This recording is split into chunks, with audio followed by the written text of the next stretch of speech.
director del INAU Maldonado, Diana Mirabal, asistente social del Centro Regional de Cahuel, y nuestras compañeras sontianas, María Fernández Martínez, psicóloga, y Alma Pérez Abella, también psicóloga. La primera de ellas trabajando en el área nuestra, en nuestra ONG, y que dio varias charlas junto con Alma, y se desempeñan también en el área docente. Bueno, los dejo y adelante.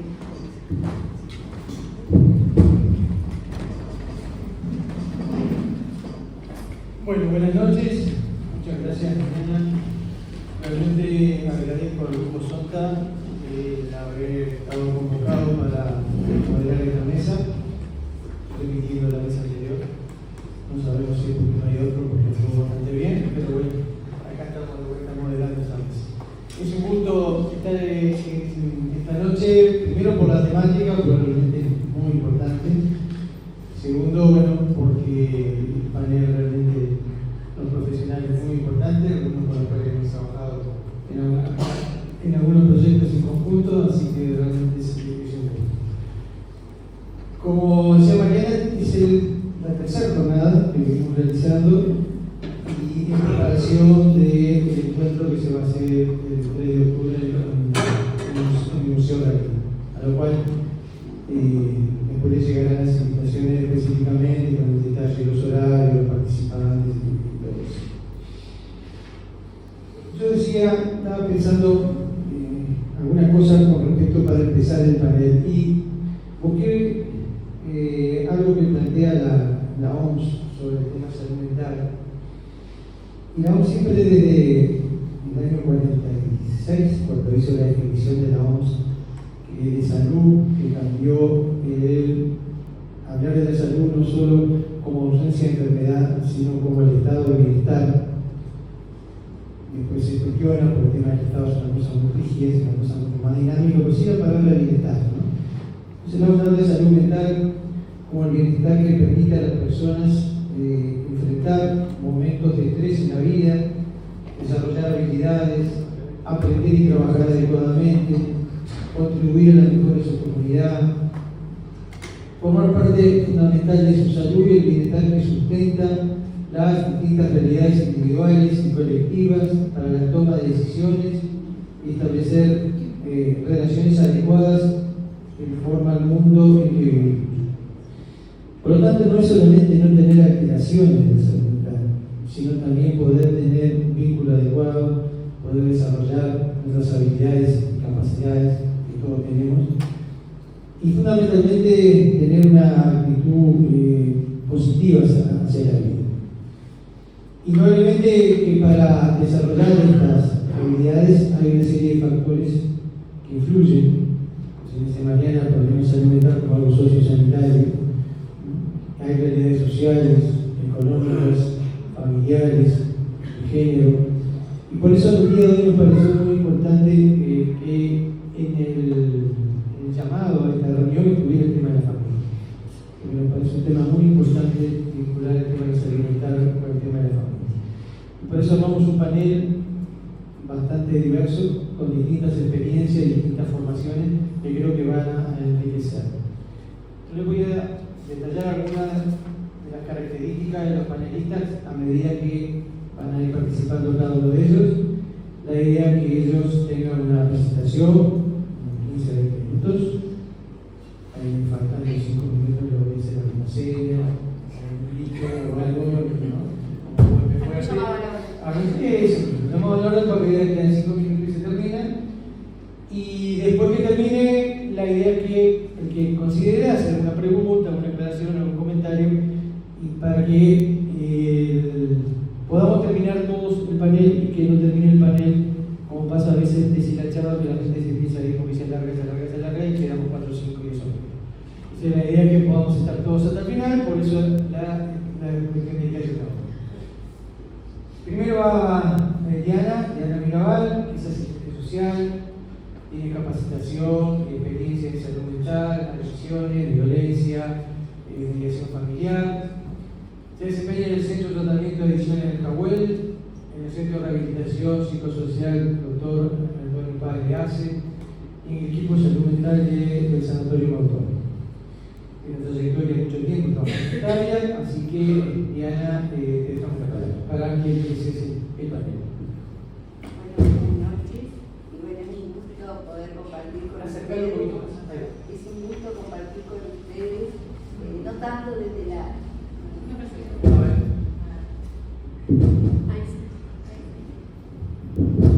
Hola, hola. Están los dos botones como me dije. Hola. Pero se va y viene, ¿sí? Es como el señalero del auto, sí que no, que sí que no. Ahora no va. Hola, hola. Hay que apretar acá.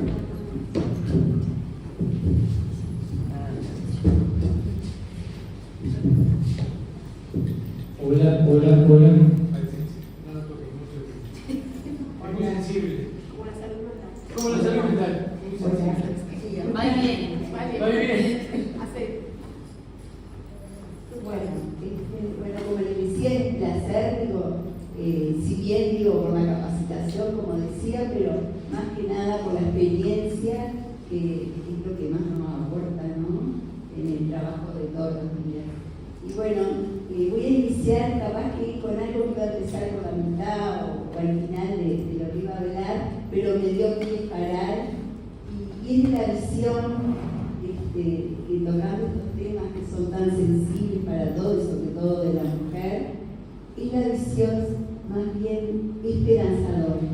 Digo, yo creo que sí que hay que tener una visión positiva, pero más que nada una visión esperanzadora. ¿Por qué? Porque como dijo el doctor, digo, acá hablamos de algo integral, digo, no hablamos porque antiguamente se hablaba salud mental, era todo de cuello para arriba, ¿no?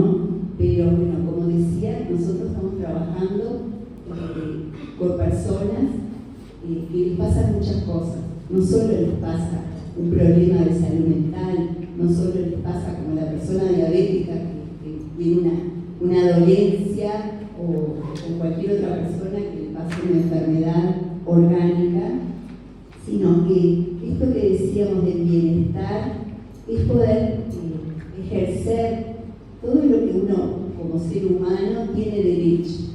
Y bueno, a veces se ve limitado por distintos factores. Y en este caso, bueno, el hablar de la mujer es algo que nos toca a todos, aquí la mayoría creo que son mujeres, ¿no? Desde mi experiencia, digo, hablo desde una franja etaria, que es el Jahuel, pero creo que es importante hablar de la mujer en general, ¿no? Porque es un tema que nos puede pasar a cualquiera.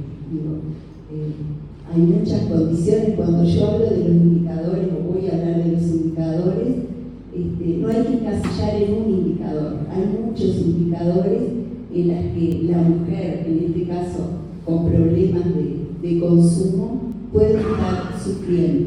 Entonces ahí hablamos que la salud mental y el trastorno por consumo es una dolencia. ¿Por qué? Porque muchas veces se tapa algo, es un dolor, es algo invisible. Por eso siempre decimos que es uno de los trastornos en las patologías mentales que pasa invisible, y sobre todo en la mujer. Nosotros capaz que tenemos un prejuicio, un concepto de que el consumo empieza con la marihuana, que empieza con la cocaína u otras sustancias, ¿no? que hoy son tan de la carga popular y que están consumidas. Pero en la mujer no. En la mujer se empieza con el alcohol, con el tabaco, con psicofármacos, con marihuana también, pero con drogas legales. Entonces, bueno, ahí eso, al hablar de esto ya nos hace pensar y reflexionar qué está pasando cuando uno necesita, a través de esas sustancias, tapar algo, ocultar algo, o poder sobrevivir algo. No todos tenemos el acceso, las posibilidades a los centros de salud, lo sabemos. Entonces, bueno, y es una de las cosas que siempre está como obstaculizando el acceso, ¿no? Sabemos que cuando tienes un problema de adicción, a veces hay que atender ya. Sabemos que eso es imposible en ni en las mutualistas privadas, ni en ACE, es imposible el ya, pero a veces es necesario en estos casos. Pero para atender esta problemática que es tan sensible y que atraviesa muchas áreas, digo, porque no tiene una causa sola, sino que atraviesa muchos indicadores. Y ahí nos referimos a algo que está en la temática, que es la familia, ¿no? El origen de esta mujer. Digo, tampoco es importante también que uno no puede estigmatizar, porque digo, también hay una responsabilidad cuando uno asume el consumo, ¿no? Pero hay ciertas características que se pueden dar en las familias, ¿no? Bueno, una de las dificultades que pueden darse, bueno, la disfuncionalidad, el vínculo de esa madre con esos hijos, las historias de vida que la atraviesan, digo, porque a veces es muy fácil juzgar, digo, a alguien que empezó con un consumo y no sabemos de su historia, qué pasó antes, qué fue lo que la motivó, digo, y es una doble penalización que tiene la mujer que consume. En el hombre es como que se tolera más, por eso cuando la mujer pide ayuda ya pasó mucho tiempo, porque hay una vergüenza que está implícita y bueno, y también hay una doble carga. En el caso de las mujeres que son mamás, que tienen hijos también, porque digo, la sociedad siempre señala, digo, por más que uno lo razone, siempre está este estereotipo de los mandatos familiares, ¿no? Que la mamá, las mujeres tenemos que cuidar, proteger, ¿cómo puede pasar eso? ¿Cómo te puedes enganchar en eso? Bueno, pero eso ocurre. Y trayendo un poco también esto que decía Paral de cómo intervenimos, ¿no? Hay varios modelos de intervención. Y creo que hay que poner todos en juego, hay que buscar estrategias para intervenir, con todos, tanto con el hombre como con la mujer, pero con la mujer que es más sensible y que nos llega sobre todo como mujeres, hay que como implementar estrategias y que pasan por varios sistemas de abordaje. Si nos remontamos a la historia, tenemos la intervención que es ética jurídica, porque cuando esa mujer se involucra en algo relacionado con el tráfico de drogas o hace un abandono a esos hijos, digo, bueno, es un delito, ¿no? Y lo primero que es, bueno, la denuncia a lo judicial. Pero eso apaga un incendio, pero no apaga el fuego total. Otro tipo de abordaje que también se usó mucho es el abordaje médico, ¿no? Entonces, bueno, es importante, se trabaja desde lo orgánico, se trabaja como una patología, pero nos olvidamos de otra parte, digo, y también al trabajar desde lo orgánico, le quitamos responsabilidad a ese derecho que tuvo esa mamá de elegir ese camino, ¿no? Entonces, bueno, también se vio que era limitado ese abordaje. Después, otro tipo de abordaje fue el psicologicista. En el psicologicista lo que se hacía, y que está bien y que se integra con otras actividades, es la intervención individual. Y volvemos también a dejarla sola y vulnerada a esa mujer. Yo creo que hay que trascender eso, que hay que integrar. Si bien este abordaje psicologicista tiende a tener otras miradas y a ampliar, tiende a trabajar en soledad. Después tenemos otro abordaje que puede ser el holístico, con distintas teorías de integración, pero bueno, nosotros desde la experiencia de lo que trabajamos en el JAWE, optamos por integrar todos los modelos de abordaje. El transteórico, que es el que nos parece que ha sido más efectivo, que consta de varias etapas, ¿no? Y la primera etapa es la precontemplación, es cuando esa mujer empieza como a darse cuenta, a visibilizar que tiene un problema. No es fácil, hay que acompañarla, ahí tenemos una gran carencia porque por lo general, sobre todo estas mujeres muy vulneradas, no tienen una familia. Entonces es muy difícil trascender ese paso. Luego, el segundo paso es la contemplación, ¿no? En la contemplación ya como hay más conciencia de enfermedad, pero cuesta porque digo, tenemos todos estos estereotipos, todo lo que la sociedad te acusa, todo lo que siente, todo lo que te puede pasar cuando te enfrentas a un sistema de salud siendo mujer, ¿no? Entonces, bueno, si se da un buen acompañamiento y se logra tener una familia contenedora, es fácil, no siempre se cuenta con eso. El segundo paso vendría a ser la acción, que es ya netamente entrar al tratamiento. Es difícil, es largo, son procesos. Saber que en los procesos, que en esto no hay diferencia ni en el hombre ni en la mujer, que al ser procesos a veces avanzamos 5 casilleros y podemos retroceder 3. Digo, no es lineal, digo, saber que trabajamos con personas, que esas personas sienten, sufren, que también pasan otras cosas, ¿no? Entonces digo, no es solo ese trastorno mental que provoca la sustancia. Y luego volvemos ya a atender netamente la enfermedad, ya pensando en un mantenimiento. Entonces, bueno, pensamos que tomando este tipo de abordaje, en el que sí tiene en cuenta los procesos, en el que sí también tiene en cuenta la intervención individual, podemos llegar a una forma más integral a las mujeres que lo necesitan, tanto como a los hombres, pero partimos siempre de la base de la vulnerabilidad y de estos estereotipos y de este juzgamiento que sabemos que existe en la mujer.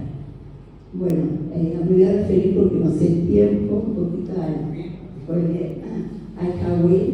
¿Cómo ingresan al Jawel? Es un centro mixto entre hombres y mujeres. Eso a veces es una dificultad, pero bueno, es lo que tenemos en el departamento y tratamos de hacerlo lo más eficiente posible, ¿no? La captación se hace a través de los centros de salud. Ya la veo acá una doctora, con la que coordinamos mucho con mujeres embarazadas. Estamos haciendo mucho hincapié en mujeres embarazadas. Cuesta, es difícil, pero bueno, se ha podido. Igual el trabajar con mujeres es algo que está como dando sus primeros pasos. Digo, más en la teoría también, si uno va a buscar materiales, no, recién se está empezando a estudiar e investigar algo que debería ya haber sido investigado, pero bueno, nunca es tarde y está bueno lo que estamos haciendo.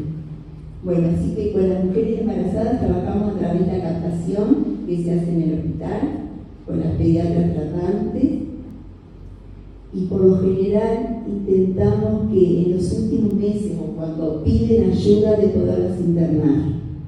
Es complejo, es difícil, hay como una dicotomía porque por un lado te dicen que sí y ve la motivación, y por otro lado su tan deseada motivación son los hijos.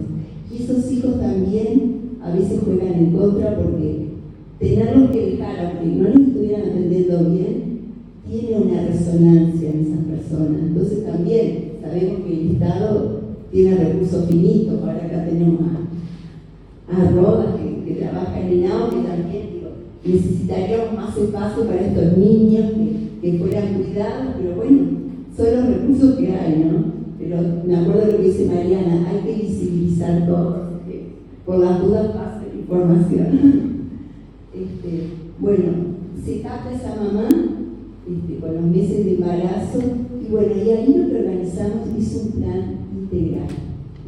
No es solo la adicción, ahí pensamos en la mujer, qué le pasa, en esa madre, en esa hija, en esos hijos también, porque en el primer mes lo que se intenta es generar un vínculo. En cualquier tipo de intervención de adicción, lo que se trabaja es a través del vínculo, pero con las mujeres es especial, porque hay cierto rechazo y se siente como muy juzgada, esta palabra que la he repetido mucho, pero es real. Entonces es muy, muy importante cómo se trabaja con esta mamá, con esa contención, pero también con una puesta de límites, porque sabemos que que vienen de un sistema de vida sin límites, muchas veces ejerciendo la prostitución. Entonces, bueno, esa es una dificultad en entrar a una estructura como el Cahuel, donde hay reglas, normas, cuesta muchísimo, ¿no? Pero bueno, es importante que las vean porque también necesitan visibilizar que hay una estructura que contiene, que los límites contienen, que a veces fueron situaciones que no vivieron antes, que no pudieron tener ese reflejo de esa contención con el límite. Bueno, este abordaje con estas mamás embarazadas es durante todo el periodo hasta la gestación. Durante todo ese periodo, bueno, se hacen los controles, se intenta la revinculación con la familia, que no es fácil, muchas veces ya están cansados y entendemos, pero bueno, con algunos familiares se logra. Para ello se trabaja en forma paralela también en procesos con familiares. Y es muy importante. ¿Por qué? Porque no es que vamos a hablar de la hija, que bueno, que tanto dolor y tanto prejuicio tiene, sino qué me pasa a mí como mamá acompañando a esta hija que me tocó, que es la familia real, es lo que tenemos que acompañar. No es fácil, porque también esa familia está atravesada por situaciones de violencia, de abuso, bueno, muchas situaciones donde el poder y la hegemonía está presente, ¿no? Entonces también son familias muy sumisas. Bueno, voy a terminar la parte de las embarazadas. Bueno, y ahí el acompañamiento sigue hasta que nosotros hacemos la transición con el dispositivo Ciudadela. Ciudadela es un dispositivo ambulatorio que se trabaja en el departamento, ahora está en Maldonado y próximamente se volverá a retomar en San Carlos, en el que se trabaja con una intervención semanal, tanto grupal como individual de acompañamiento. Pero también tenemos la red sanitaria en la que hay un seguimiento de ese bebé y de esa mamá. Es muy importante ese reconocimiento y ese acompañamiento.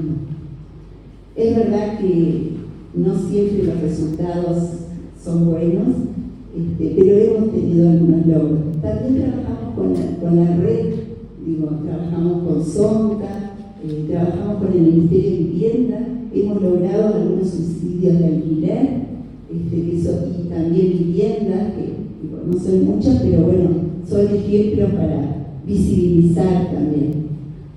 Bueno, y con respecto al resto de las mujeres, que también nosotros trabajamos con mujeres que no son mamás, es más dificultoso también, porque son jóvenes que también están atravesadas por la sociedad que vivimos de consumo, por la adolescencia, por la etapa de la edad que viven, porque nosotros trabajamos en una franja etaria que va entre los 15 y los 28 años. Y esa etapa también está retrotraída en el tiempo. ¿Por qué? Porque siempre la edad de consumo, sobre todo cuando uno sigue un consumo problemático, quedó estancada en la edad de inicio. Entonces, bueno, es como que se empieza a revivir una adolescencia sin límite y las transgresiones son a piel así, están emergentes permanentemente en estas chicas, y es difícil sostener los límites de un centro con esta estructura que, si bien es abierta, nosotros lo que tenemos un contrato terapéutico en el que dice que puede abandonar el tratamiento, que les pedimos 24 horas para pensar. Y ahí, bueno, ponemos todas las baterías del equipo para tratar de motivarlos para que continúen, pero es difícil, es muy difícil. Bueno, con las mujeres es muy difícil, pero bueno. En general, pero bueno, hemos tenido algunos ejemplos.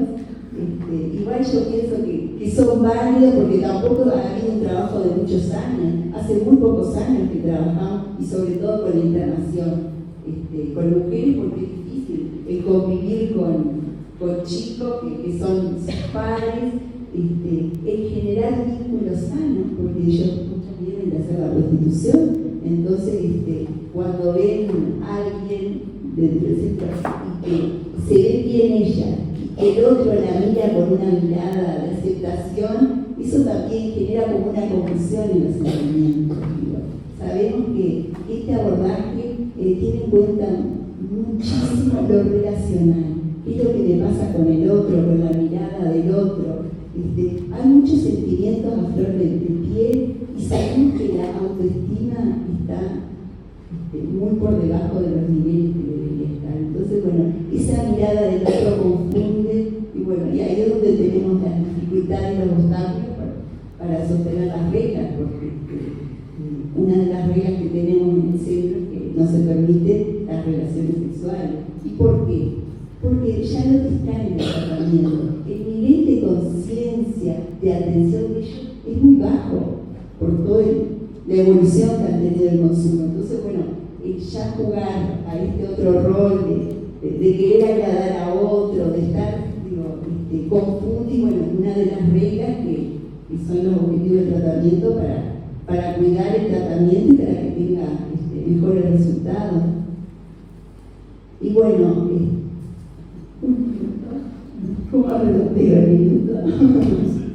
Bueno, ¿cómo podía redondear? Es que reflexionar sobre las mujeres, esto es un granito de arena que recién empezamos, que debemos tener conciencia que atrás de esa madre consumidora o de esa adolescente hay historias de vida que no podemos encasillar. Esto es una cosa muy importante porque a veces uno dice tal familia, tampoco podemos encasillar porque también pasan en otras familias que tienen un buen vínculo, que hay comunicación, también ahí pasa por otras situaciones y de enfermedad, que ahí es donde había muchas veces depresiones solapadas. Había otras patologías que de repente no se pudieron tratar o no se pudieron ver.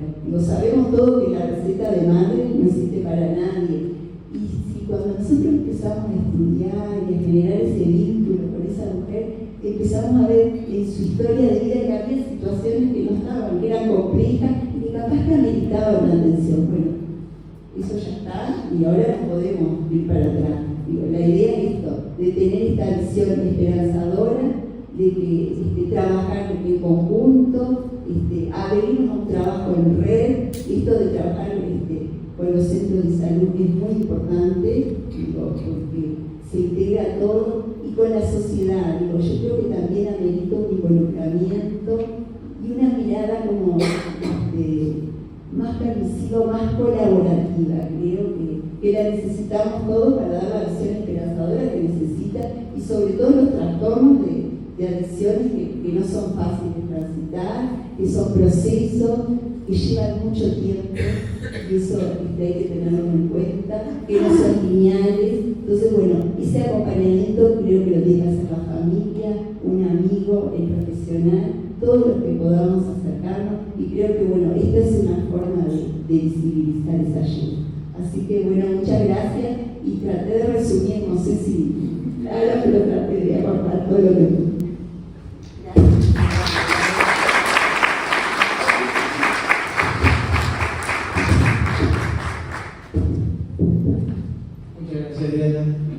Solamente señalar dos o tres cosas. Primero, el tema del bienestar como el ejercer derecho, que me pareció muy importante la mención que hizo. Y la pregunta que hizo al principio, cuando pasan estas cosas, algo se está tapando, algo se está ocultando, y me parece que es una cosa que se hizo, hay que pensarlo, que estas cosas son emergentes de otras circunstancias. Y Diana decía de que algo que comentamos en el taller pasado, en la jornada pasada, que la mujer comenzaba con el alcohol, el tabaco, psicofármacos, marihuana, y yo también por formación profesional, pero tengo el tema del tabaco, comentábamos el otro día en la reunión, que esto se está viendo de forma importante y hasta se está viendo la consecuencia de que año a año viene aumentando, por ejemplo, a nivel orgánico, el cáncer de pulmón en la mujer vinculado con el ingreso al tabaco, cosa que en el hombre ha venido disminuyendo y en la mujer ha venido aumentando, y entre otros factores, no es ambiental, pero bueno, tiene que ver, es un hecho objetivo que se está demostrando. Lo otro quería decir la importancia de las historias de vida, como decía Diana, las distintas estrategias de abordaje que ella comentó, pero como que hay dos o tres cosas que como que las integran, ¿no? Que se estén a entender esto como un proceso, que no es un hecho de un día a la mañana. La importancia del mantenimiento y no solamente tener una actitud de actuar y luego no hacer el mantenimiento, el tema de la continencia de los vínculos, y que en la mujer esto a veces, con ese doble rol que tiene la sociedad, a veces es más difícil entenderlo, que el hombre como que se acepta más, y esas cosas también hay que tomarlas en cuenta. Así que Diana, te agradecemos mucho, y ahora le vamos a dar la palabra a Eduardo Rodas. Eduardo, en lo que me planteó de su currículum, capacitación en sistema de calidad y DATU, es periodista, locutor, capacitador y auditor en sistema de calidad, en el correo que estamos trabajando, diploma en gestión pública, es entrenador deportivo, señor fundamentalmente en karate, así que podés hablar 2 horas y bueno, no hay problema. Trabajó con niños, adolescentes, adultos, instituciones deportivas. En Maldonado fue director del MIDES y actualmente es el director del departamento de INAU. Así que, Eduardo, un gusto que estés con nosotros. Vamos a ver. Hola. ¿Tienes un problema de ser grabado esto? Si no, no, ahí arranco bien. Bueno, muchas gracias, doctor, por la presentación. Ante todo, decirles que Sonta me sorprendió cuando me invitó, porque era una mesa de expertos, y lo voy a decir, yo no soy experto en nada.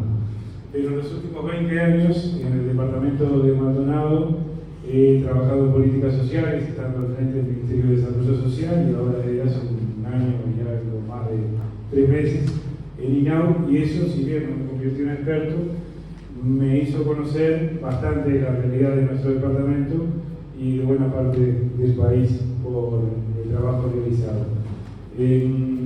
Quiero saludar especialmente la presencia de una trabajadora social, que es Mercedes Velázquez, con quien desde hace muchos años trabajamos, con el licenciado Martín Manzano, con las concejales del municipio de Maldonado, Raquel Meneses y Laura Barreto, con quien estamos trabajando permanentemente, y agradecer a Sonta la invitación para estar en este espacio aprendiendo junto a ustedes.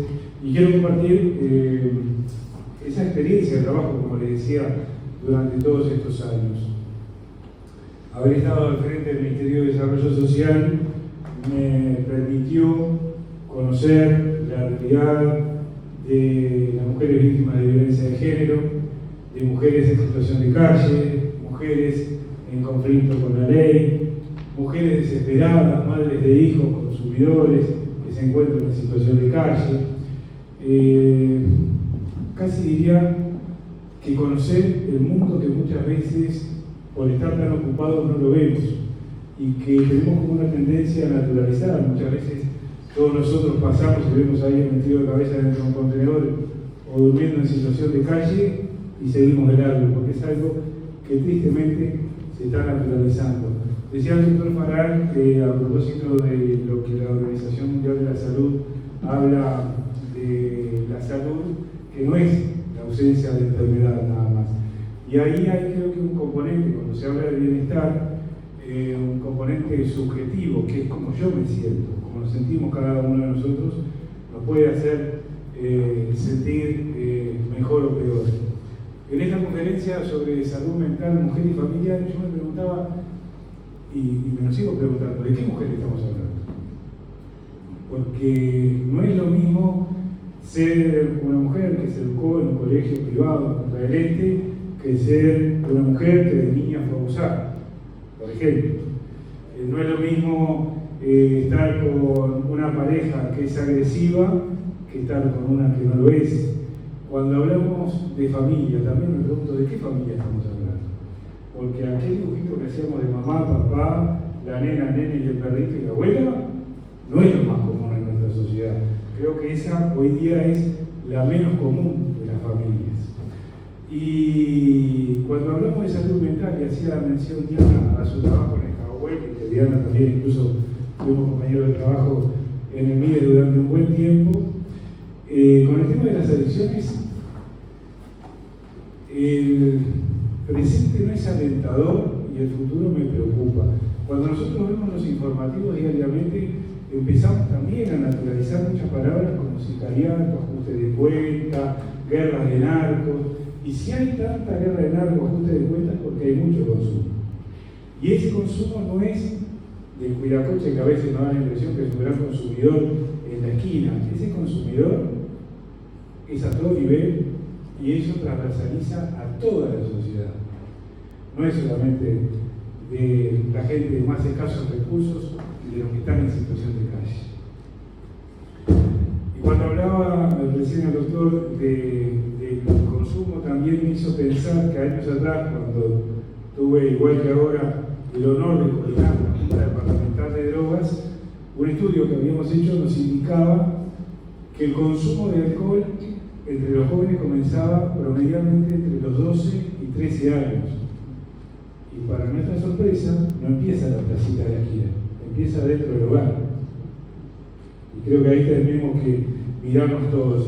Y cuando hablamos de la sociedad, en muchos ámbitos interinstitucionales, muchas veces me ha pasado de estar, y los técnicos que estamos hablando, los trabajadores que tenemos cargos de responsabilidad, hablamos de la sociedad como si nosotros no fuéramos parte de esta sociedad, y nosotros estamos metidos en ella. Yo no sé la familia de ustedes, pero en la mía hay de todo. Hay consumidores, de lo que quieran, y en mi barrio, y cuando hablamos de la mujer víctima de violencia de género, creo que no ponemos el foco en quién es el agresor. Muchos de esos agresores fueron a la escuela con nosotros, están en nuestra familia, circulan todos los días compartiendo el espacio del trabajo. ¿Hijos de quién son? Muchas veces me pregunto, ¿a qué escuela iban? ¿Cómo fueron educados? ¿Por qué son agresores de la manera que lo son cuando son hijos de una mujer? Y que muchas veces tienen hermanas, y que muchas veces tienen hijos. No pueden pasar la situación de violencia que tienen hacia sí mismos. No tengo la respuesta, simplemente estoy compartiendo una inquietud. El consumo de marihuana, cuando aún no estaba legalizada en nuestro país, a través de las farmacias para los mayores de 18 años, también se hizo un estudio del Sistema Nacional de Drogas, y a los estudiantes de UTU y de liceo menores de edad se les preguntaba si habían consumido, y era bastante alto el porcentaje de los que ya lo habían probado, por lo menos, como una cuestión experimental, pero habían probado el porro. Y cuando se les preguntaba si sabían dónde conseguirla, el 70% indicaba que sí. Y a los 18 años es bastante común que también hayan probado la cocaína. Y el consumo de pasta base se da fundamentalmente entre quienes se desvincularon del sistema educativo. Por eso la importancia de que permanezcan con contención en los centros de educación. Pero hoy también tenemos una realidad que es un poco una de las muchas que me preocupa, que tiene que ver, Diana hablaba de INAU, y nosotros, en Maldonado, en Pereira Rosell, y creo que no escapa a ningún departamento, es bastante común que nazcan bebés con cocaína en sangre. Eso quiere decir que la mamá estuvo consumiendo, por ejemplo, pasta base durante todo el embarazo. Y pensemos cómo se desarrolla, hay algunos médicos, cómo se desarrolla ese cerebro. Y después ese niño en la escuela, la maestra dice que es hiperactivo y comienzan con un tratamiento farmacológico, pero está difícil esa situación. Como está difícil la realidad que estamos viviendo en nuestro país, cuando, por ejemplo, en el año 2004 había menos de 5.000 personas privadas de libertad. Hoy estamos superando las 16.000 en el país, donde el 90% de las mujeres que están privadas de libertad lo están por temas vinculados al narcotráfico, que muchas veces son mujeres víctimas de violencia de género, que por esa violencia de género que hay, o algún acto de corrupción que puede haber dentro de las cárceles, la pareja le pide que ingresen droga a la cárcel, o que sigan vendiendo. Y a veces es el sustento de la familia. Y hoy es una constante en todo el país. Cuando hablamos de salud mental y del esa cuestión subjetiva de sentirnos bien, la pregunta también es, ¿qué herramientas tiene la mujer? Porque no todas pueden ir al psicólogo. Muchas mujeres no pueden ir al dentista, no lo pueden pagar. Imagínense pagar la consulta para que haya una psicóloga, capaz que estoy haciendo una buena promoción. pero, y además, y estamos trabajando desde INAU en el grupo de prevención del suicidio, si es difícil ir al psicólogo, ir al psiquiatra, bastante más. Y muchas veces, a lo mejor algunos de los presentes acá, no tienen ningún tipo de reparo en decir, tengo que ir al traumatólogo, al kinesiólogo, al oftalmólogo, pero ya decir que tienen que ir al psiquiatra no queda bien. Y entonces a veces no solamente no queda bien, que tampoco piden consulta. Y creo que también es algo que no sucede. Y el problema, como decía en la película Piratas del Caribe, esto lo repito muchas veces, un pirata le decía al otro, el problema no es el problema es tu actitud frente al problema. Y ahí volvemos a lo que decía el doctor, esa cuestión del bienestar, de sentirnos bien. Y muchas personas, lamentablemente, para sentirse bien, tienen que refugiarse en las adicciones. Muchas veces, yo creo que en San Carlos, y por trabajar en políticas sociales, veía muchachos de estos que consumen fundamentalmente pasta base, y muchas veces y están en situación de calle, la familia los expulsó, o ellos mismos se alejaron de la familia, porque ya la familia no los aceptó más, porque le robaban hasta la garrafa a la madre para poder seguir consumiendo. No voy a contarles esa historia, que todos la conocemos. Muchas veces he pensado, si no se droga, ¿qué hace? A la Casa de la Cultura me dieron una enciclopedia para leer de tarde, no va a ir. Entonces es como un círculo de que no se sale. Y hay una naturalización de vivir de ese modo que a nosotros nos cuesta comprender. Porque un día está en situación de calle, al otro día ya no se bañó, ya después consiguió unos cartones para dormir tirado en el piso, otro día venció la vergüenza y empieza a ir al comedor municipal. Entonces es un tobogán que se transforma en una caída libre, ¿no?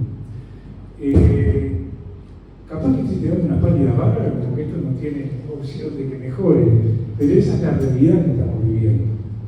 Por eso saludo especialmente esta iniciativa de SONTA, que permite a muchos expertos y a mí estar aquí para hablar de estos temas. Es muy importante que podamos plantear esto que está sucediendo, y más en un departamento como Maldonado, que tiene realidades tan diferentes. No es lo mismo vivir en Punta del Este e ir a un colegio privado que nacer y vivir en el barrio Rodríguez Barrio de San Carlos, por ejemplo. No es lo mismo criarse con la familia en el medio rural cercano a Iguá que nacer y criarse en el asentamiento de los eucaliptos o Benedetti. No es lo mismo tener a papá y a mamá que a papá en la cárcel. Como dice hoy, hay capaz que más de 16.000 niños que tienen naturalizado ir a la cárcel a ver al padre o a la madre.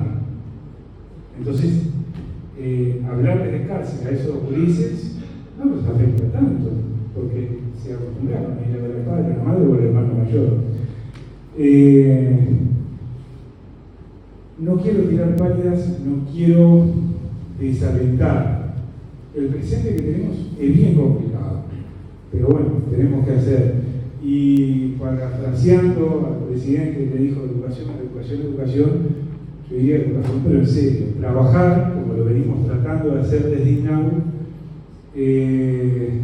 desde la primera infancia, con lo que son los CAIF, con los clubes de niños que trabajan a contrahorario de la escuela. Que va de mañana a la escuela, porque de tarde al club de niños y viceversa, con los centros juveniles que estamos tratando de impulsar en el departamento, e insisto con las dificultades del departamento de Maldonado, donde el Maldonado capital, además, falta contención familiar. Yo no sé de los acá presentes cuántas personas son del departamento de Maldonado, yo no lo soy. Y creo, no sé, me animaría a tirar que capaz que la mayoría no somos de acá.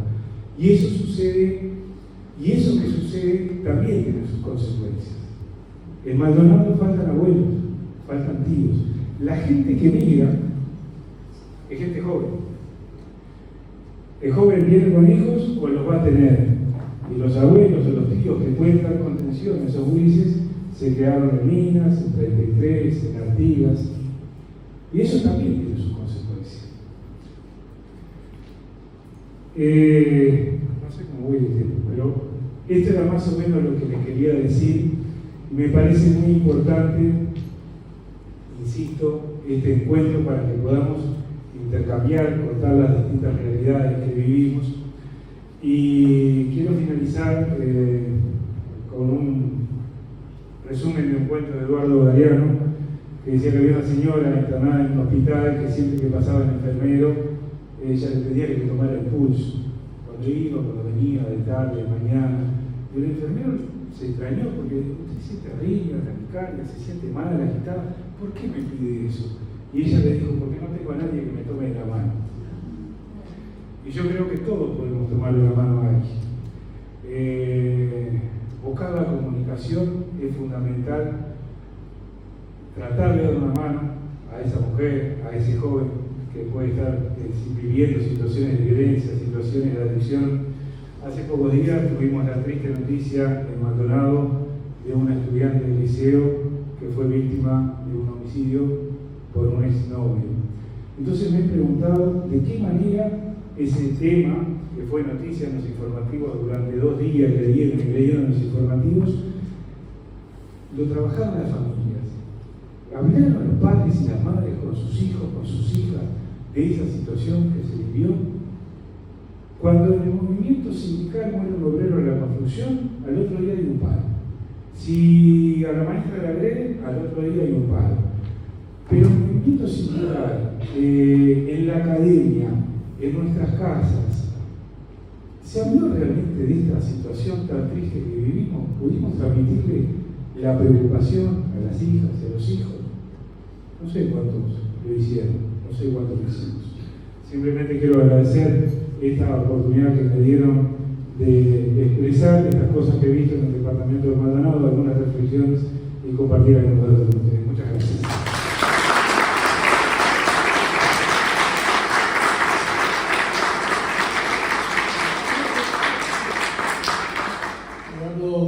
Muchas gracias.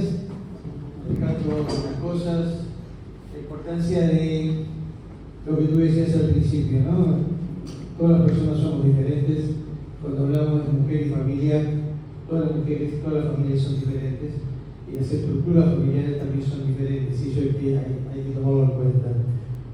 La importancia que decíamos, y Ana también lo decía, de que los consumos están comenzando cada vez en edades más jóvenes y donde los hogares también a veces tenemos que cumplir un rol importante en no incentivar ese consumo, por ejemplo, con el alcohol, que es un elemento importante.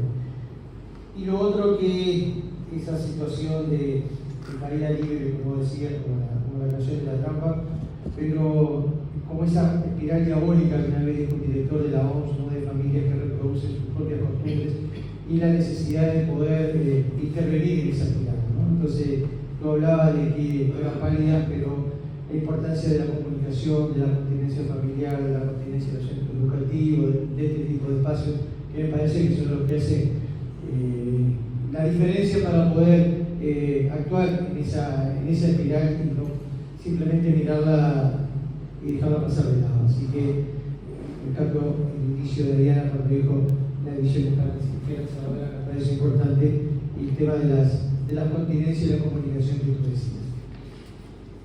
Siguiendo con el panel, Alma Pérez Abella, psicoanalista, magíster en psicoanálisis por la Universidad de Buenos Aires, de la UBA, miembro de la Asociación Mundial de Psicoanálisis, es docente en la Facultad de Psicología de la Universidad Católica y de la Universidad de Francisco de Asís. Es autora de un libro sobre los afectos, el pudor y lo femenino. Alma, te escuchamos. Bueno, buenas noches a todos. Antes que nada quiero agradecer a Sorta por la invitación a participar de esta mesa y es un gusto estar con Fernanda, con Diana, con Eduardo y la coordinación de Luis. A mí me da más ganas de contar todo lo que fueron diciendo que presentar yo. Hay muchísimo, me gustaron muchísimo las dos posiciones y hay algunas cosas que vos planteás. A mí me gusta más la versión realista. Es decir, a veces ilusionarse tanto con que, bueno, genera también falsas expectativas e impide intervenir, ¿no? Pero bueno, voy a ir a lo que preparé, ya que trabajé y lo preparé. Tenemos un título ambicioso que abarca 3 grandes temas: lo relativo a la salud mental, la mujer y la familia. Estos temas no están separados el uno del otro, porque la salud mental está en estrecha relación a los contextos en los cuales un sujeto nace, crece, convive, es decir, a la familia que le tocó en suerte, a la educación a la que accedió, al contexto sociocultural y económico que lo recibe, algo que vos mencionabas muy bien efectivamente.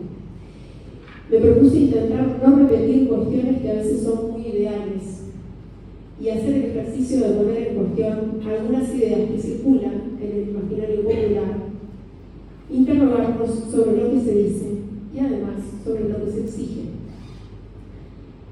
Primera pregunta: ¿qué es la salud mental? Yo había recordado también la definición de la OMS, más para cuestionarla que para seguirla. Porque dice que salud mental es un estado de bienestar en el cual cada individuo desarrolla su potencial, puede afrontar las tensiones de la vida, puede trabajar de forma productiva y fructífera y puede aportar algo a su comunidad. Si leemos las noticias de los diarios locales e internacionales, si miramos con atención a nuestro alrededor, encontramos que el estado de bienestar dura poco, para todos, es fugaz. Que los sujetos, para afrontar las tensiones de la vida, muchas veces se dirigen a los fármacos, el alcohol, las drogas ilegales y algunos excesos. Y que para trabajar de forma productiva y fructífera, como dice la definición, hay que tener trabajo y que ese trabajo sea digno. Y con respecto a aportar algo a la comunidad, no es un tema que forme parte de los ideales de esta época.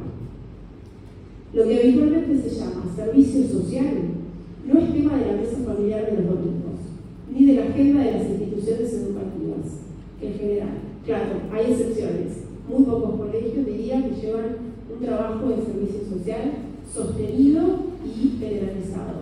Lo que suele suceder en los colegios, por ejemplo, es que es un grupo de 5 o 6 chicos que hacen una tarea comunitaria. No es parte de la política estructural institucional educativa. La premisa con respecto a la salud mental se sostiene en la idea de que el individuo tiene que ser quien lo logre. Y es sobre este punto que me interesa hacer un desplazamiento, porque no se trata de una labor individual. Si bien la responsabilidad de cada sujeto es fundamental, pero en el ámbito de la salud mental se trata de que las instituciones, y no solo la familia, logren responder para generar las condiciones propicias para prevenir lo posible e intervenir sobre lo necesario. Prevenir lo posible porque siempre hay cosas que no se pueden prevenir, no se puede calcular con todo. Pero cuando sucede, estar a la altura de intervenir. Acá me gustaría detenerme un poco, porque a veces se entiende que el trabajo de prevención e intervención es hablar del tema. Pero todos sabemos que no se trata solo de eso, sino de tomar decisiones.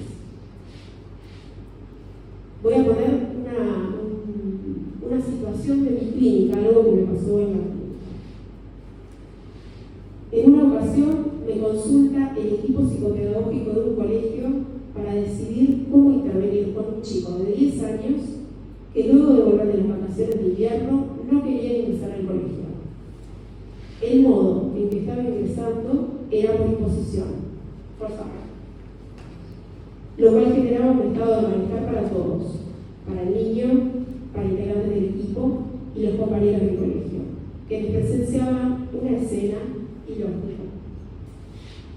Desde el colegio se plantea como solución rápida que el niño continúe asistiendo bajo la modalidad virtual, haciendo las tareas sin asistir. Al psicólogo que coordina el equipo no le parece una solución conveniente para el niño, porque lo lee como algo que no ayuda a resolver la cuestión. Simplemente se evita el problema y se lo manda a su casa. Es por esto que me llama.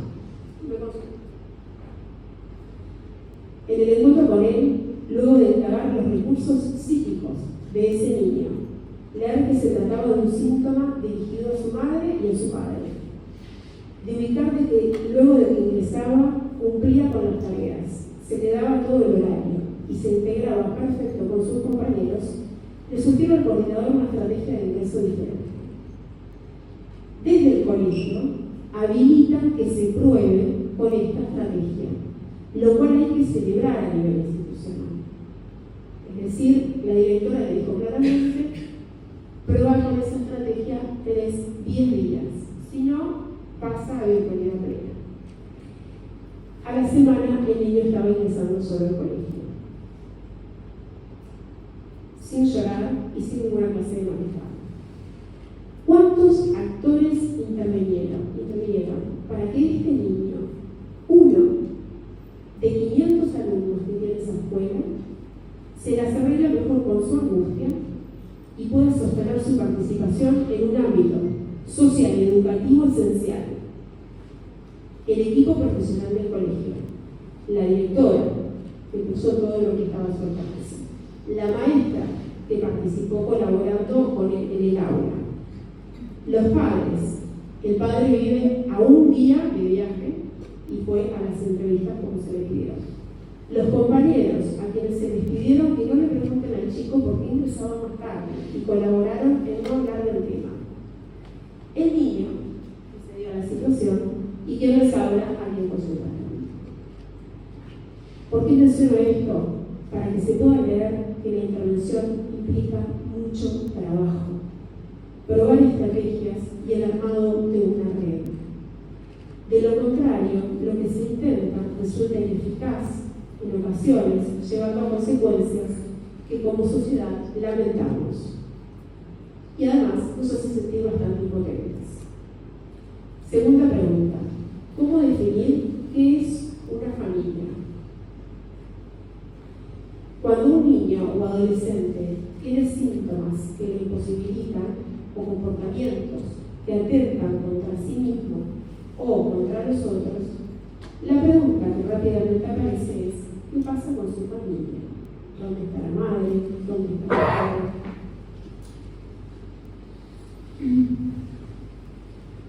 Y efectivamente, la familia es la primera institución en la que se reciben y transmiten modos de relacionarse y también modos de ser con el malestar. Escuchaba una entrevista, justamente este fin de semana mientras escribía algo de esto, escuché una entrevista que le hicieron a Ana Prada, no sé si la conocen, es una cantante uruguaya, es espectacular, quienes no la conozcan lo escuchan, y ella decía que en su familia el malestar se tramitaba a través de la música. En realidad ella tiene recuerdos siendo muy niña de escuchar a su padre tocar la guitarra y bueno, los momentos de angustia también estaban muy atravesados por la música. Ana Prada es la prima de Jorge Drexler y ambas familias tienen como esa modalidad, es decir, están muy atravesados como modo de tratamiento del malestar en la música. En otras familias, el modo de hacer con el malestar es peleando, sometiendo psíquica o físicamente a alguna de las partes, principalmente al buscar a los hijos. Pero la familia es necesaria porque es a través de ella que se ingresa en la cultura. Y no hay ninguna familia en la cual las cosas marchen bien del todo. Bueno, como decía Eduardo, en la familia de la del todo, en la mía también.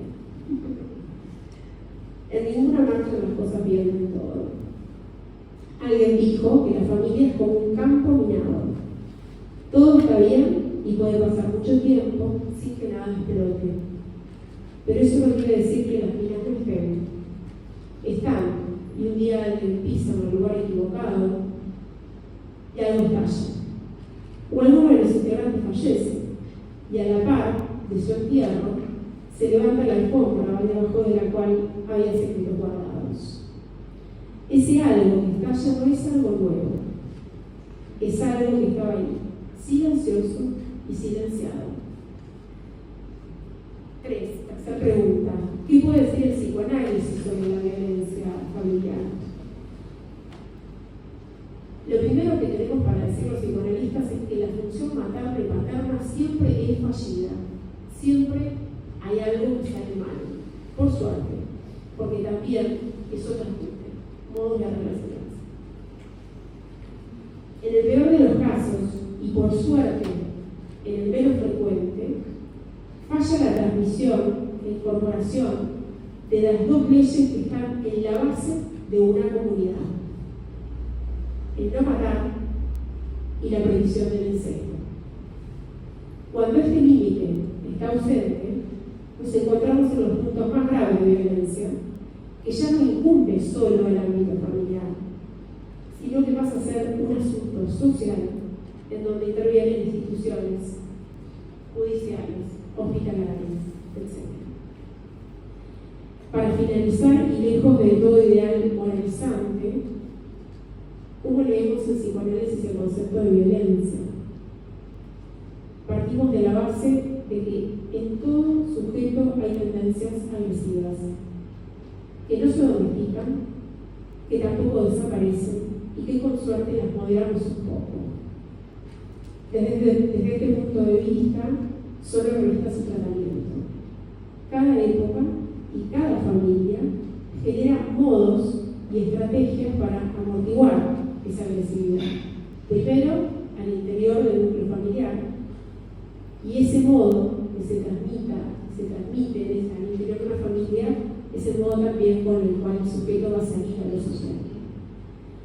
Si bien discursivamente tratamos de sostener que le deseamos el bien al prójimo, no es algo que se verifique en los actos, al punto tal que ante la menor diferencia se puede dar una situación de agresión, o como se promueve en esta época, buscar solo lo que hace bien y alejarse de los vínculos tóxicos.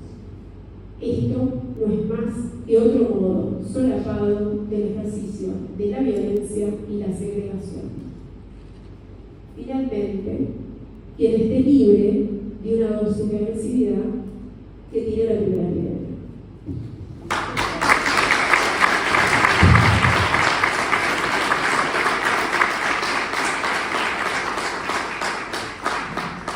Muchas gracias.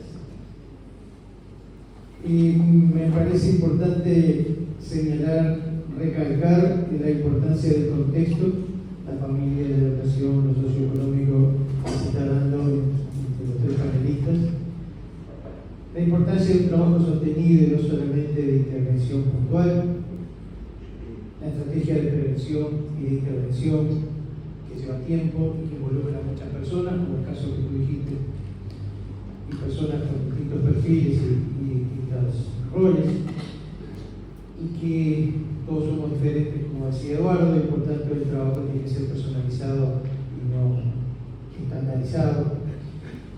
Y que bueno, el tema de la agresividad, que es inherente al ser humano, el tema es cómo se procesa y qué estrategias hay para poder procesarlo de la mejor manera, a través de la música, a través de la violencia, a través de las agresiones. Bueno, eso es lo que tenemos que trabajarlo y de qué manera podemos ayudar para que se pueda procesar esa condición humana de la agresividad de la mejor manera.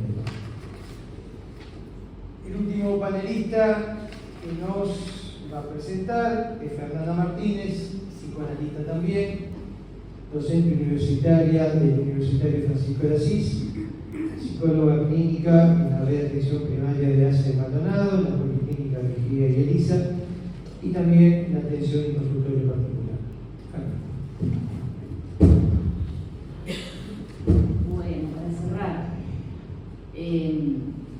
también me veo tentada como a ponerme a conversar con los tres, pero bueno, para no atomizar, no aburrir un poco. La verdad, Diana, tenía que haber estado en la primera mesa cuando hablamos de maternidad, mujeres y maternidad, porque retomamos mucho de lo que trajiste hoy, y bueno, está bueno lo que se dejó también para aportarnos todo desde lo que está trabajando en el Jahuel y esto que tú dices que es muy, muy nuevo, ¿no? La verdad que hoy hablabas de las distintas realidades. Yo tengo la la posibilidad de trabajar en ambas realidades, tanto como tú decías, de quien va al colegio privado como quien está en una situación de vulnerabilidad. Y eso, bueno, permite a veces tener una visión no dormirme, por lo menos, ¿no? De no dormirme ante las ilusiones, los espejismos, sin perder la posibilidad de que siempre hay algo más para hacer. Y retomando algo de lo que decía Salma, me quedaron resonando, primero me quedaron resonando mucho, me parece, decía, para hacer todo un panel que es una familia. Tendrán que hacer otra mesa, qué es una familia, qué entendemos por una familia y qué es lo que debe o no transmitir una familia, qué es lo que puede o no transmitir una familia. Y la idea de la red, ¿no? De las internaciones en red y la idea de la comunidad. Todos acá pertenecemos a una familia, venimos de una familia, tendremos o no, conformaremos una familia de las más diversas formas, pero a la hora de pensar también en intervenir, retomo esto de la idea de la red. Me parece que las preguntas que yo les voy a traer preguntas más bien, para que cada una se lo pueda hacer desde su lugar, porque creo que esto nos compromete a todos en lo que sucede en nuestro Maldonado y en el Uruguay. Y mencionaste la palabra vínculos tóxicos. La verdad que la palabra tóxico hoy está sumamente sobreusada para atravesar lo que es vínculo, lo que es amor. De hecho, le puse un poco de título, jugando con algo de consumo, esto de amores tóxicos, y esto que intoxica a las familias, nos intoxica un poco a todos. Entonces, les voy a traer unas preguntas que realmente pueden ser, tanto como tú decís, para que la familia que tiene el chico o la chica que está en el colegio privado, como para el que está en una situación de alta vulnerabilidad. Me parece que esto nos compromete a todos.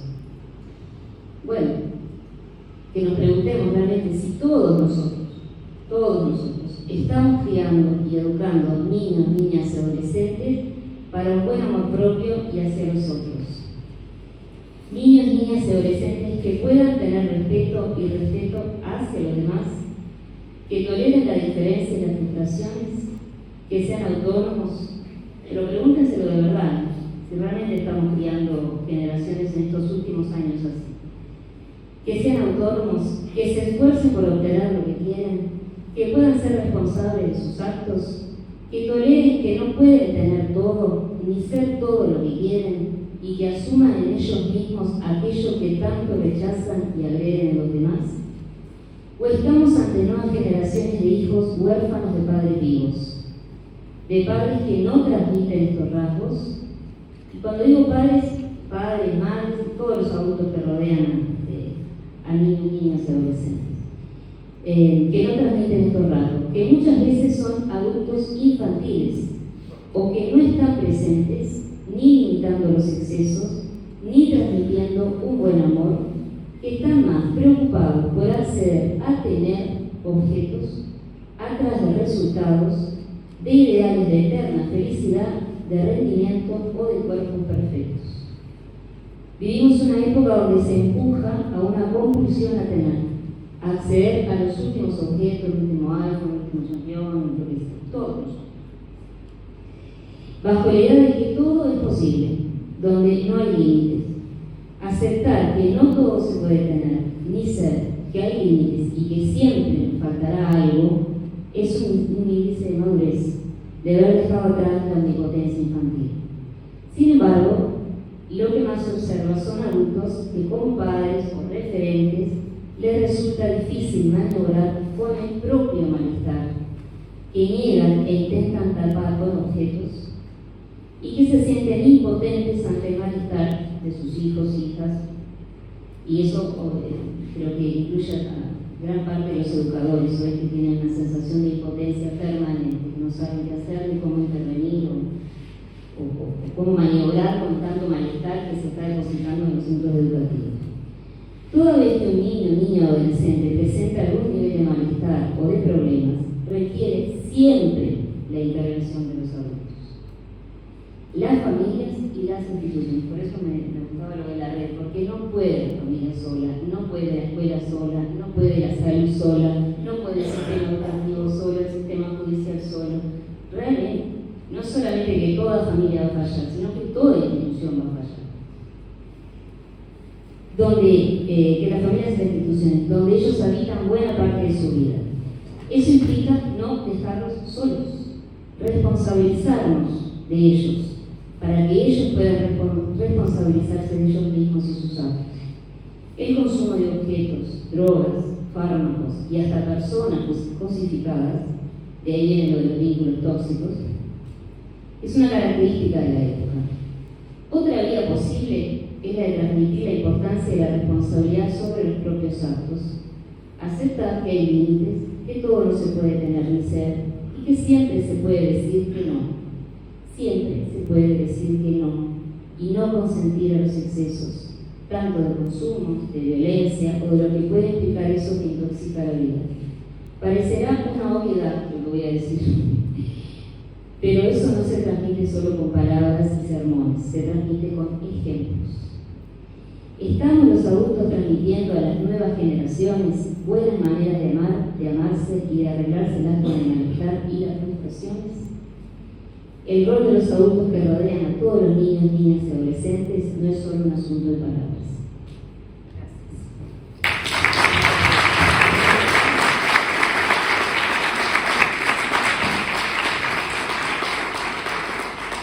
Bueno, muchas gracias. Me dejaste muchas preguntas, pero me pareció un tema importante y está en el tema de hoy, que es el tema de actuar en red, de la familia, de los centros educativos, de los distintos actores sociales y de aprender a que la frustración es parte de la vida, como la agresión es parte de nuestra actitud, y que el tema es cómo procesar eso, que podemos decir que no, como decías tú, y que no se puede tapar con objetos, ni con personas, ni con drogas, sino que tenemos que procesarlo y poder ayudar nosotros los adultos y ayudar también a los más chicos para que todo pueda superarse. Me pareció muy interesante esto último unas cosas que tú decías: la autoestima, el amor propio, el respeto, el manejo de la frustración, la autonomía, la responsabilidad, que no siempre se puede tener todo, asumir que somos diferentes, asumir que hay límites, que a veces nos es tan difícil manejar ese tema de tener límites. Bueno, muchas gracias, espero que ha sido un panel muy variado y abrimos un espacio para aquellos que quieran hacer algún aporte o alguna pregunta. Antes que nada, agradecer porque los tiempos han sido por demás respetables. Muchas gracias. Dejamos abiertos a aquellos que quieran hacer algún aporte o alguna pregunta o una consideración. Para que no nos dejen solos. Sí, claro. De a uno.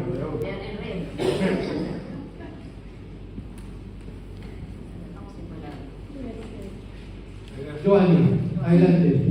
Bueno, muy lindo el panel, me encantó, aparte con gente que hemos trabajado tanto y en estos temas, que lo que quería decir, de todo, me hice un puntelito de 3 cosas nomás como para decir. No hay duda de que con un baño de realidad, porque lo tenemos en el trabajo todos los días, digo, realmente el baño de realidad y el trabajo lo tenemos, igual tener una visión esperanzadora en este sentido, de que hay muchos huecos por llenar, mucho trabajo por hacer, que hoy no lo tenemos.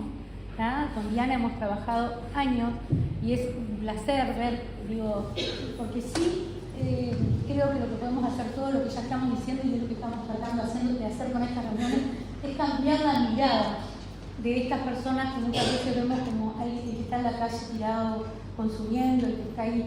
Pero todas son personas diferentes, todas personas diferentes, mujeres diferentes, hombres diferentes, pero todos sujetos de derecho. Y el derecho, primero que nada, a la familia, el derecho a la salud. El derecho a la salud mental es un derecho realmente que como sociedad lo debemos brindar. Pero para entenderlo como un derecho, tenemos que entender que esto, en el caso que a nosotros nos toca, yo soy pediatra neonatóloga, trabajamos en el hospital, nos toca trabajar con madres y bebés, hijos de mamadistas, y trabajamos con INAU todos los días, estamos con teléfono. Entender esta realidad es un derecho de salud. y no quiero ser reiterativo, pero a nadie se le ocurre que a una persona que tomó toda la vida, y hoy es muy cirrótico, lo vamos a dejar sin trabajo porque tomó toda la vida, y a una persona que fumó toda la vida y hoy tiene un cáncer de pulmón, lo vamos a dejar sin atención porque fumó. Lo mismo es la adicción. La adicción es una enfermedad. Una de las cosas que dijo Diana, y no quiero extenderme mucho, pero lo que dijo es importante. Generalmente el paciente que consume queda en la edad en la que empezó a consumir, y esa edad es la adolescencia. Si nosotros hacemos memoria de lo que fue nuestra adolescencia, ¿quién no la sufrió? La sufrimos todos. Todo el mundo, todas y todos, sufrimos la adolescencia. Si a la adolescencia le sumamos porque ¿qué pasa? Empieza una vida de consumo, una vida promiscua, aparece un embarazo no deseado. Imagínense en la adolescencia, en una adicción con un embarazo no deseado. Entonces ahí no podemos perder de vista, perdón que estoy dando las palabras, que el adolescente sigue siendo adolescente a quien le está pasando todo esto. Y ahí, y esto permítanme que lo diga porque trabajamos todos los días con esta chiquilina, que cuando llegan a nosotros, y hablamos muchas veces con Diana, trabajamos directamente con ella, llegan finalmente en un estado casi de abandono, porque han perdido su familia, y bueno, con ustedes sabemos todo, que la familia que tienen en ese momento muchas veces son sus compañeros de calle o de droga. Cuando llegan al hospital o donde lleguen, solo el hecho, nosotros a veces decimos, ¿qué podemos hacer? Podemos hacer lo que estos días que van a estar acá nos permiten, pero es dignificarlas, reconocerlas como personas que muchas veces llegan y ni siquiera eso tienen, la dignidad de ser persona. No importa que consuman, es una enfermedad, pero el hecho de hacerlas sentir, y encima con un bebé. ¿Qué quiero decir con esto? No es sensiblería esto, es decir, hay mucho por hacer. Con Jawel nos tiene hasta mamá, Diana, que es lo que tenemos, y es la pata corta, y eso es una de las razones por las que estamos acá y nos hemos encontrado con la gente que sonta y ha tomado este tema. Es que muchas veces hacen toda una recuperación, un trabajo enorme en Jawel, y una vez que nacen y tienen a su bebé, no tenemos lugar donde mandarlas a continuar ese tratamiento, porque lo han hecho, porque por 4 o 6 meses están en abstinencia, con un gran esfuerzo, poniendo toda su voluntad. Pero después no pueden volver porque una norma es que con bebé a ese lugar no se vuelve. ¿Dónde las mandamos? Con la vulnerabilidad del embarazo, del posparto, del puerperio y encima de una abstinencia. Entonces digo, es muy cruda la realidad y estoy de acuerdo contigo. Estamos todos los días intercambiando problemas de este tipo con INAU, con los jueces, con todo el mundo. Pero hay mucho por hacer. Lo primero que hay por hacer es involucrarnos, saber que esta realidad no nos es ajena como sociedad. Porque podemos seguir así y esto no sé dónde nos va a llevar. Pero sí hay huecos que hay que llenar. Salud mental tenemos que tener mucho más oportunidades de poder derivar pacientes. El seguimiento de los pacientes adictos, tenemos que tener más gente trabajando sobre esto y ni que hablar del trabajo en esto, en equipo, con todas las partes que puedan integrar y que puedan resolver esta situación. Bueno, espero que se haya entendido, pero digo, es un tema que nos preocupa mucho y nos ocupa. ¿Está? Gracias. Bueno.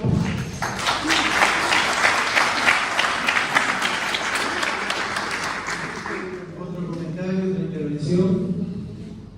Sí.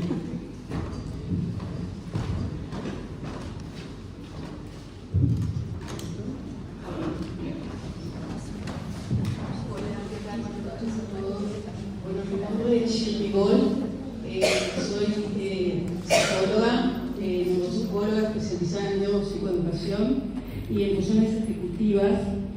Y bueno, los quiero invitar a todos a realmente con mucho entusiasmo a leer un artículo que escribí para la Estenia Press, que es de acá, que se trata de cómo anticipar y preparar a nuestros hijos para el futuro. Me encantaría que lo lean, lo hice con mucho cariño. Es una manera mía de presentarme acá y de ponerme a disposición de todos ustedes para todo lo que pueda contribuir desde mi humilde conocimiento. Y me emociona mucho poder hacerlo porque soy nueva en esta comunidad, estoy viendo acá hace 2 años y siempre uno quiere empezar a darse a conocer, a poder intervenir. Y les quiero comentar, en base a a esta exposición, si me permite, que una de las preguntas que me hago en este artículo es compartido. Si me permiten, les leo una frase, ¿no? Dice, pero a mí me interesa especialmente transmitirles que la clave más importante es cambiar la cultura familiar y la escuela.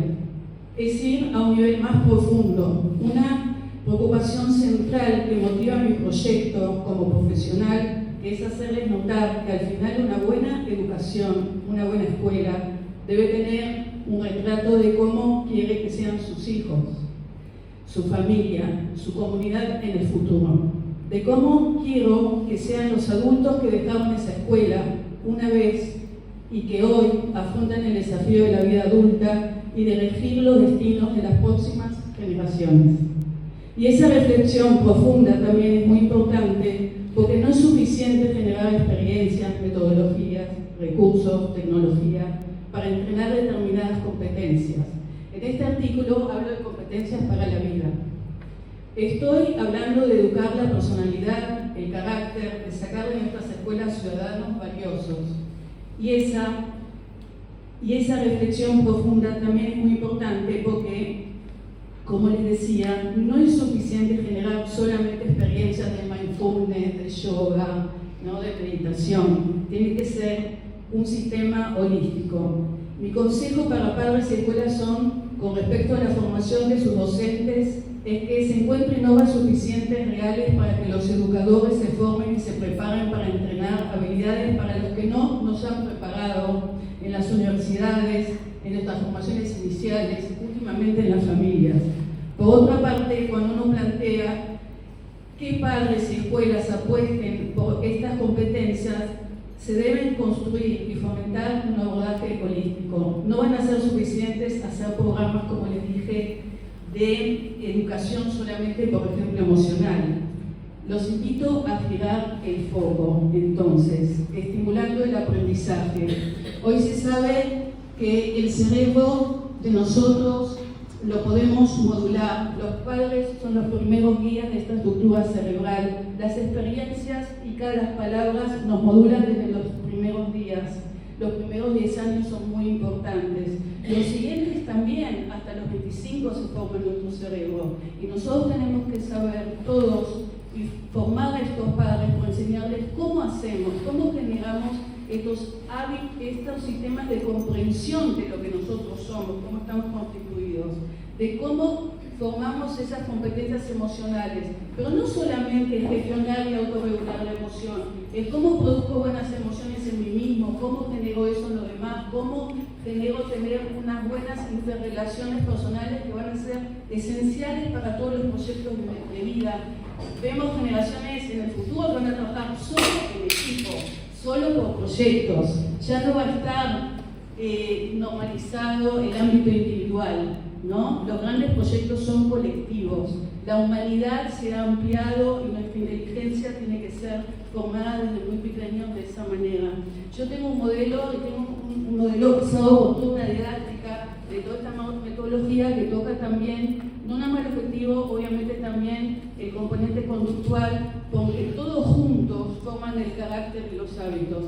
Entonces realmente estoy muy entusiasmada en compartir esto con ustedes, es mi manera de presentarme ante ustedes y les vuelvo a decir que estoy a disposición y me encantó y le agradezco muchísimo el panel.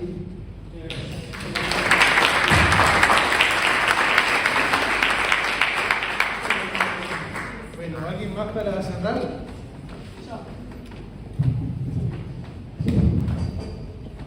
Porque hay algo de la comprensión que insiste,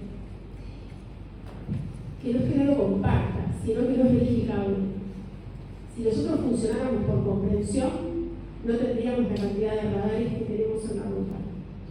Si nosotros funcionáramos por comprensión, no estarían ciertas reglas sociales que nos obligan. No estaría la ley antitabaco. No estaría la ley antitabaco, exacto. Lo más verificable desde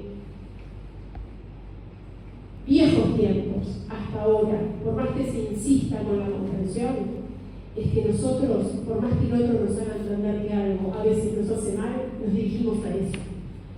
Que por más que el otro nos explique y nos diga, estás caminando hacia un lugar que es un precipicio, a veces vamos igual. Y eso tiene que ver con una esencia que tenemos cada uno, que a veces la conocemos más, a veces menos, pero es como una mano negra que nos empuja. Y que cada uno tiene que ver de qué manera lo limita.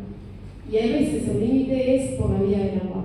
Mucho más del amor y mucho más del trabajo en red que de la comprensión. Porque si por la comprensión fuera, andaríamos por una sociedad bárbara. Y no es lo que se verifica.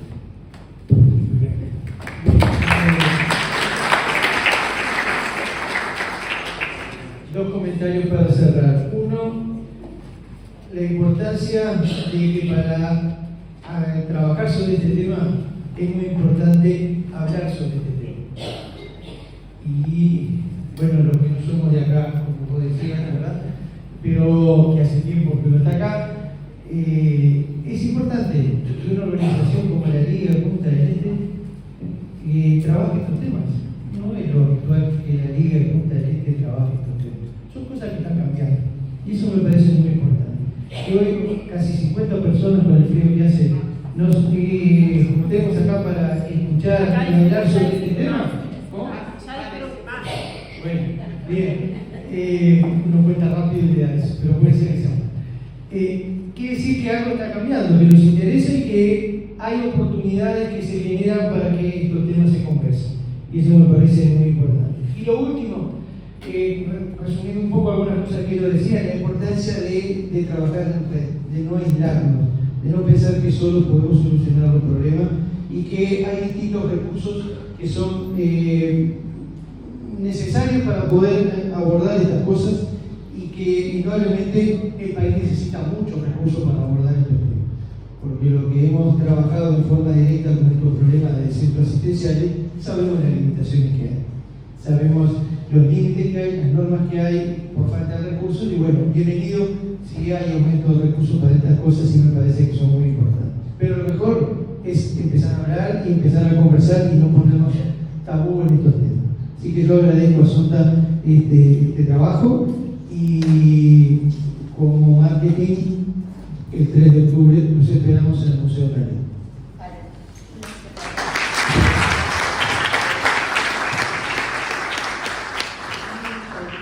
Terminar con algo muy importante, porque digo, yo comparto la visión de la realidad, de que hay que ver que está con los pies en la tierra, ¿no? Pero creo que tenemos una herramienta muy válida y que estamos poniendo en práctica, y es la comunicación.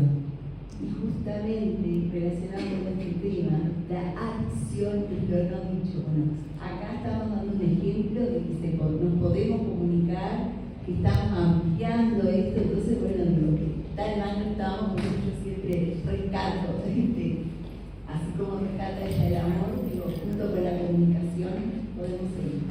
Una más.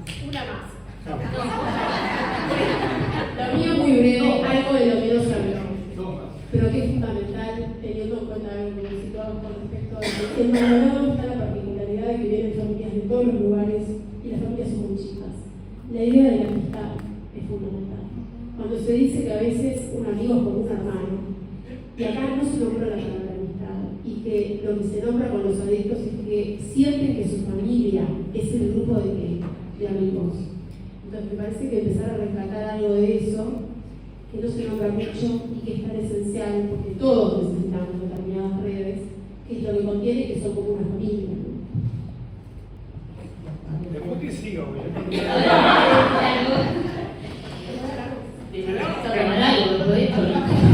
¿Para qué dije que respetaron los tiempos? No, Se te fue la mano. se te fue. No, bien. 3 mujeres, ¿vale? Sí, No, volviendo a esta cuestión de la implicancia de que todos nos impliquemos en esta cuestión, ¿no? Por supuesto, lo del amor, del hablar, del lado de tener los pies sobre la tierra, de la realidad.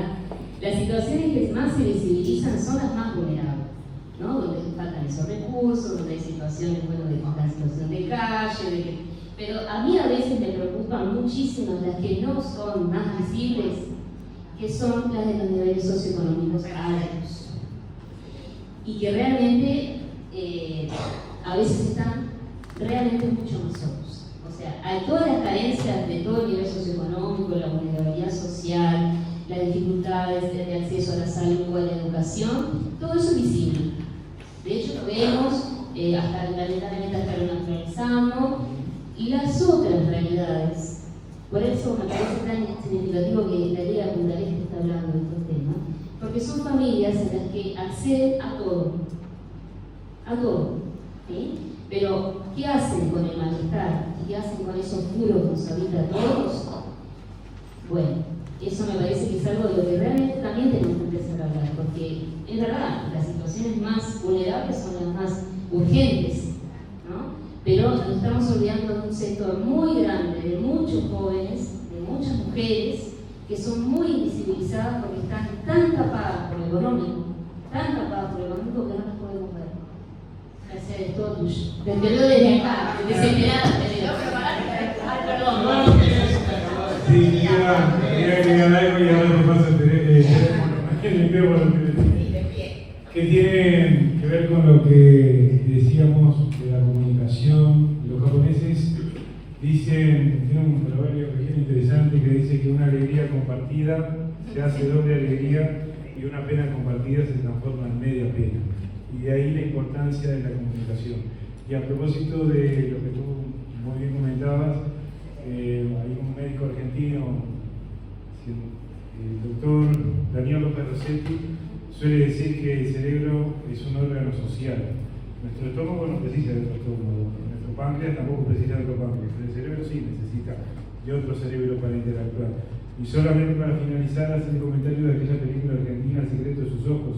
¿Se acuerdan? Que había uno que lo tenían secuestrado en el sótano, cuando el protagonista lo encuentra, no pide que lo libere, le dice, dígale que me ame, porque ese aislamiento era la mayor condena.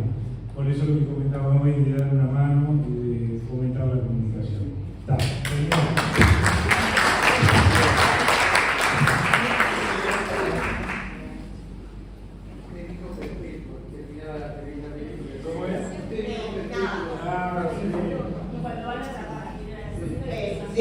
¿Cómo es? Buenas noches. Yo en realidad, Fernanda, en realidad quería hablar, porque aparte me quedé, yo vivo lejos, debo de hacer 55 kilómetros hora para volver a mi casa y venir temprano.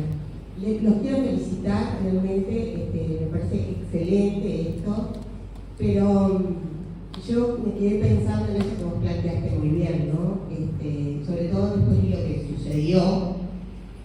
Parece que todavía seguimos explicando, yo sigo explicando después de 33 años como asistente social, cómo funciona el círculo de violencia, ¿no? Entonces, todo el mundo me pregunta en los espacios académicos con médicos, entonces le tengo que volver a explicar otra vez al doctor que escuchaba el círculo de violencia. Pero ¿por qué fue esa cosa, no? Entonces, todavía tenemos muy fuertemente arraigado lo patriarcal, ¿no? Entonces, lo que me pregunto, más que como asistente social, como abuela, ya digo, porque vieron que soy abuela, es ¿para dónde vamos?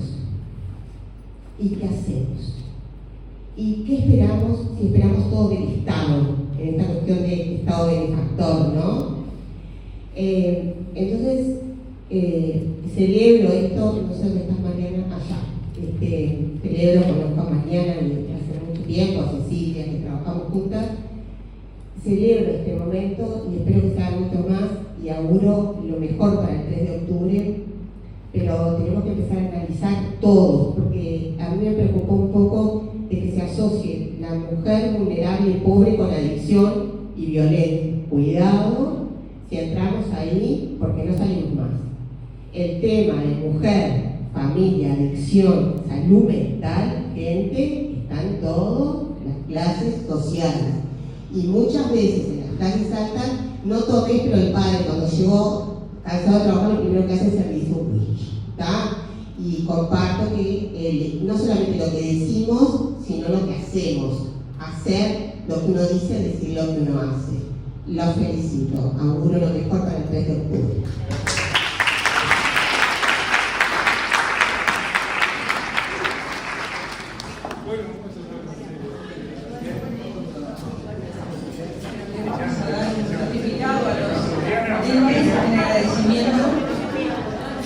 Y lo que dijo el 3 octubre es entrada gratuita en el Museo Cali.